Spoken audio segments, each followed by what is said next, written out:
have a chat to you about binding death nomination forms and why they're so important.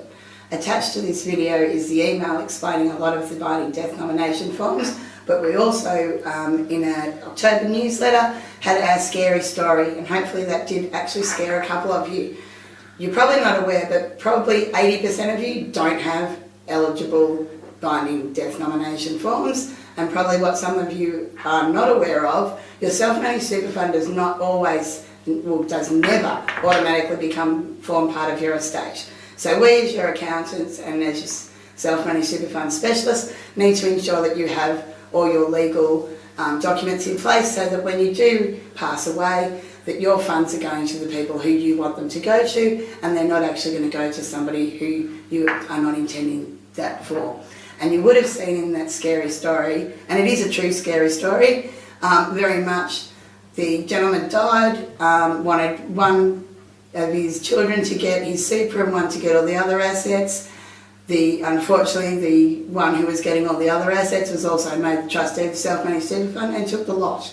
Because the binding death nomination did not have a date on it properly, they could not stand up in court. So we need to make sure we get this right for you.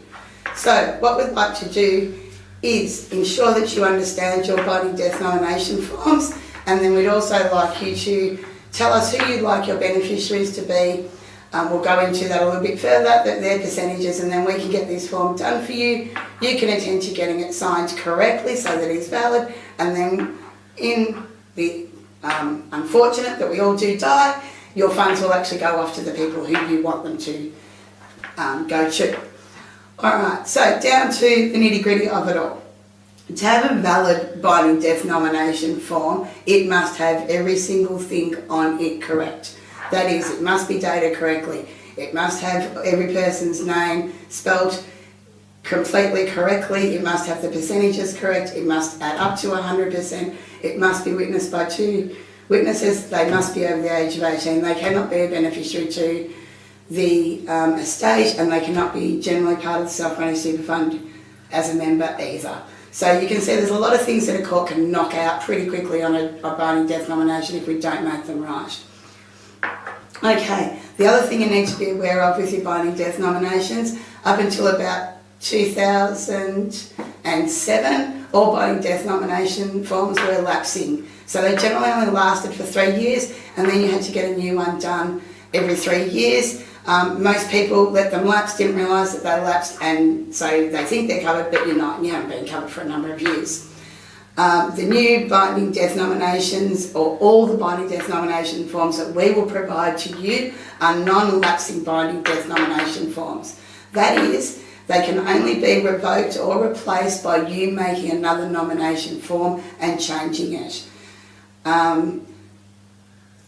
So the best thing so they don't expire at any time, and then you know, unless you've made a change, who you want is getting your money as long as everything is done correctly.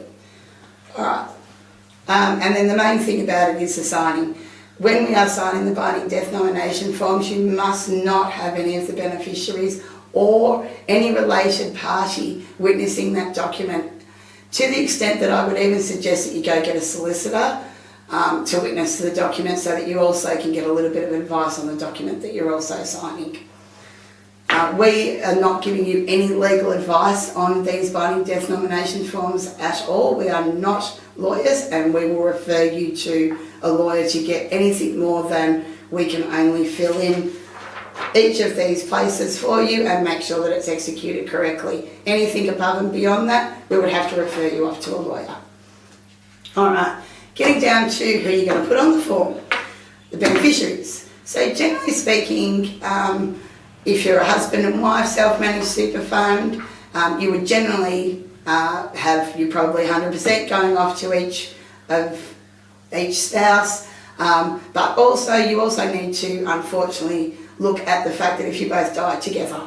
So the binding death nomination forms do also provide for you to have, you can have your spouse in it, and then you can also, if your spouse is no longer there, you can then have another second tier beneficiary that comes into play for you from there.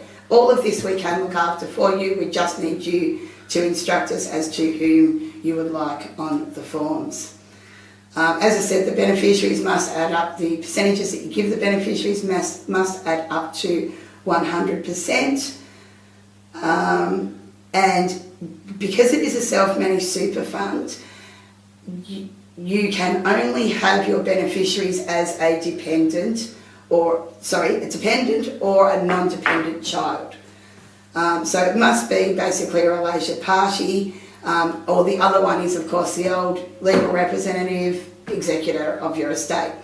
If you do nominate legal representative or executor of your estate, that is the way that you actually tie it into your existing will. But what you need to ensure is that your will provides for your self-managed super fund nomination form and takes that those funds are going to come across from the legal representative holding the beneficiary nomination form.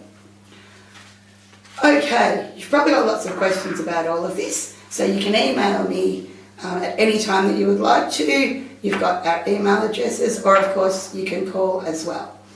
Another thing to also think about is you might also have adult children, and they may not have a self-managed super fund, but they've probably got an industry super fund, and they also need to have a binding death nomination. Why they probably don't have major assets at this stage, it's not something that people think of all the time, and you may find that you may unfortunately have a child who's in an accident, passes away at 25, and their super can go to whoever picks it up first.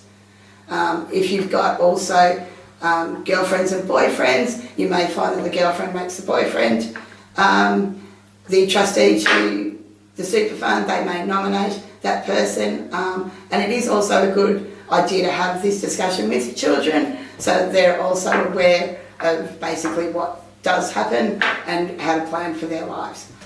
So please finish reading the email, please give us your beneficiaries, and please let us make these forms completely and utterly concrete for you so that when you do pass away, your self-managed super fund is going where you want. If you've got any queries, please don't hesitate, you know where I am, just give me a call. Thank you, bye.